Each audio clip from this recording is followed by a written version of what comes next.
Hey everybody, welcome back to another episode of Comics and Briefs. This is number 11, and I read these comics. It's not a whole lot this week, but I'm gonna let you know what I thought about them, so let's get into it.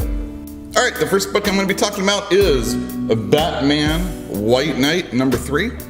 This is the third part of an 8-part story, so right in the middle of it. So when I picked up issue number 3, I accidentally picked up issue number 2 because the covers were so much alike. That was the one problem that I had with the Batman White Knight series. But this number 3 issue was really good. It has a very great dynamic between Dick Grayson and Barbara Gordon. And I also like Duke Thomas, who is the Signal in the regular Batman series. He's a little bit different in this one, and that part is pretty cool too. The next book we have is Batman and the Signal number 1. This is a 3-issue miniseries written by Tony Patrick, who is being shepherded by Scott Snyder. With art by Coley Hamner. I recommended it last week in This Week in Comics, number 21? 2. For a very first issue, this had a lot of words, and there were a lot of characters being crammed in, and there really wasn't a whole lot of action.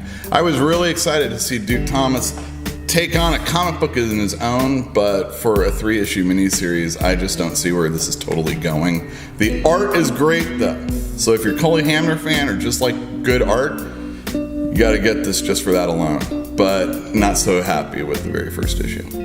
Alright, next up we have Captain America number 697, written by Mark Waid with art by Chris Samney. He also does the cover. This was a very good issue. Each issue that Mark Waid has told has been a single issue story, and this is the first one that continues into another issue. It's Kraven the Hunter as the bad guy, and he's doing a whole most dangerous game scenario with Captain America. Pick it up if you enjoy those types of stories, and if you like good books. Next up we have Extremity number 10. Extremity made my best of 2017 list. It was in a video that we put out on the 4th.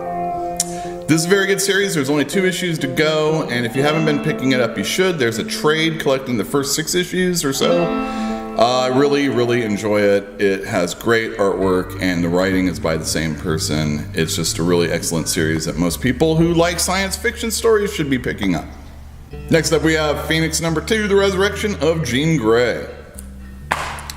This is a weekly mini-series, and there are 3 more issues to go. Each issue has had a different artist. This one had art by Carlos Pacheco, who I am a super big fan of. Probably one of my, no, not even probably, he is definitely my favorite superhero illustrator that works in the business today. The story's okay.